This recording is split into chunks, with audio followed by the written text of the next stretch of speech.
Poštovanje, dragi ljubitelji najvećih paprika na svetu, ispred nas je vrlo popularna prva, znači što je došla u Evropi kao najveća paprika na svetu davnih 2010. godine, 2009. godine.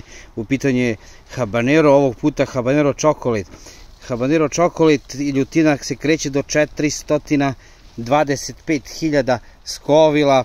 Specifična je, znači, biljka, da kažemo, tamno zelenih listova, lepo rodna. Znači, ovo je sadnica sađena kasno jula meseca, rasađena u plasteniku, na mestu nekih sadnica koje sam počupao, zato što radimo organsku proizvodnju, i onda kad više ne mogu da se borim, znači imao sam bakterioznu plemenjaču, onda sam rešio da počupam biljku, pa sam posadio novu sadnicu. Znači, ovo je jula meseca i kako se zove, već je tu, znači, brato prvi 3 rodnih grana, znači prva rodna grana brata, druga rodna grana, treća rodna grana i od 4. rodne grane nadalje, kao što vidite, ona i dalje zameće.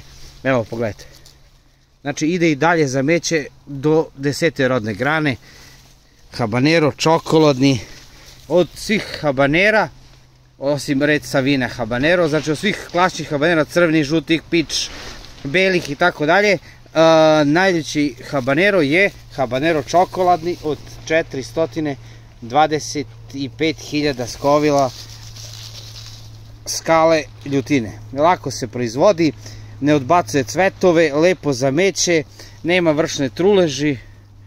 Habanero chocolate. Veliki pozdrav za vas, lajkujte i subscribe-ite kanal Mr. Ruzma, hvala vam na gledanju. Veliki pozdrav od Boris Antića.